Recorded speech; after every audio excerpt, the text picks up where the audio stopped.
शिवसेना आमदार अपात्रतेच्या निकालाचं काउंटडाऊन सुरू। 10 जानेवारीला दुपारी 4 नंतर विधान भवनामध्ये निकाल।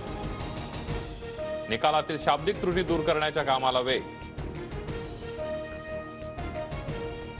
प्रकरण न्यायप्रविष्ट, त्यावर बोलणं योग्य ठरणार नाही। आमदार अपात्रतेच्या निकालाबाबत मुख्यमंत्री शिंदेंची प्रतिक्रिया।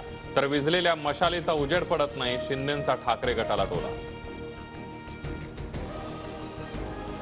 न्याय देणारेच आरोपीला घरी जाऊन भेटतात। मुख्यमंत्री शिंदे आणि नार्वेकरांच्या भेटीवर राऊतांचा हल्लाबोल। तर ठाकरे गट माशासारखा तडफडतोय, नितेश राणेंचा टोला। अध्यक्षांच्या निर्णयावर दोन्ही बाजू सुप्रीम कोर्टात जाऊ शकतात। नार्वेकर अध्यक्ष की कार्यकर्ता म्हणून काम करतात पाहावं लागेल, अनिल परबांची खोचक टीका।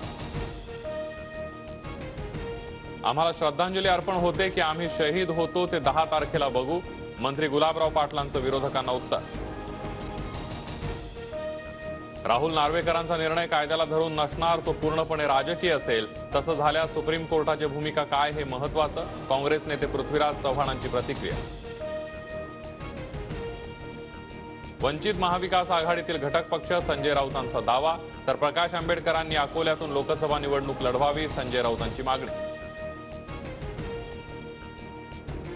मी मुंबईतूनही लढेन, पण आधी जागा वाटपाचं ठरवा, ठाकरे गटाच्या ऑफरवर प्रकाश आंबेडकरांची प्रतिक्रिया।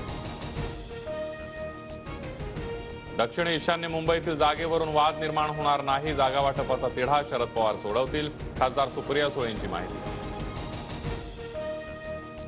जागा वाटपासंदर्भात उद्या महाविकास आघाडीची दिल्लीमध्ये बैठक। जागा वाटपावर दिल्लीत तोडगा निघण्याची शक्यता। खासदार संजय राऊत आज संध्याकाळी दिल्लीत दाखल होणार। यवतमाळ वाशिम लोकसभेसाठी शिंदे गटाकडून संजय राठोडांना विचारणा। भावना गवळींविरोधातलं वातावरण पाहता राठोडांच्या नावाचा विचार। TV9 मराठीला विश्वसनीय सूत्रांची माहिती। माझ्या उमेदवारीवरून विरोधक वावड्या उठवतायत, वरिष्ठ पातळीवर माझ्या उमेदवारीबद्दल चर्चा नाही, खासदार भावना गवळींचं स्पष्टीकरण। आत्ताच्या मुख्यमंत्र्यांना पट्ट्याची गरज लागत नाही, नाव न घेता फडणवीसांचं ठाकरेंच्या मानदुखीवर बोट। तर राज्य सरकारच्या गळ्यात दिल्लीचा पट्टा, राऊतांचा पलटवार। तपोवनात पाहणी करताना मुख्यमंत्र्यांसमोरच अंगणवाडी सेविकांनी फोडला टाहो।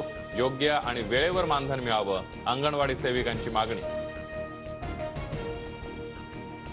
कोल्हापूर सांगली पूर व्यवस्थापन प्रकल्पाला अर्थ मंत्रालयाची मंजुरी। जागतिक बँक 2300 कोटी देणार, पुराचं पाणी दुष्काळाच्या ठिकाणी वळवता येईल यासाठी प्रयत्न। उपमुख्यमंत्री फडणवीस यांची प्रतिक्रिया।